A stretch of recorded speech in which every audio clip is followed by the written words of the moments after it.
Je pense que les choses se sont très bien déroulées aujourd'hui. Si vous prenez l'exemple la dernière victime du nom de Tcherno Mamadou Diallo, sa photo a circulé dans les réseaux sociaux et au début de ce procès, la défense avait voulu démentir que cette photo avait été prise à l'esplanade du stade du 28 septembre. Mais il a fallu le courage de ce dernier de revenir en Guinée et comparaître devant ce tribunal criminel pour confirmer effectivement que c'est lui qui avait été victime de cette interpellation muscleuse.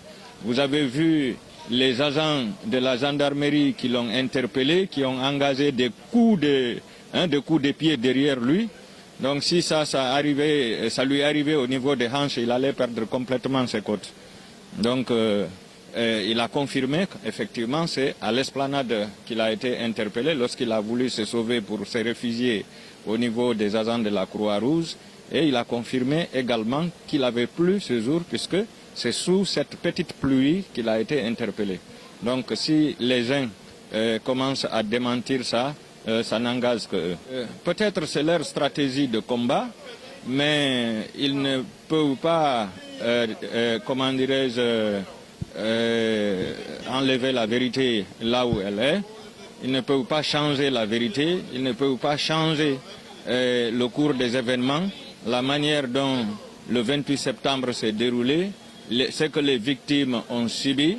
Les victimes ne font que raconter ce qu'elles ont subi au cours de ces malheureux événements du 28 septembre où des milliers de personnes ont été massacrées, des femmes ont été violées et il y a eu des disparus également.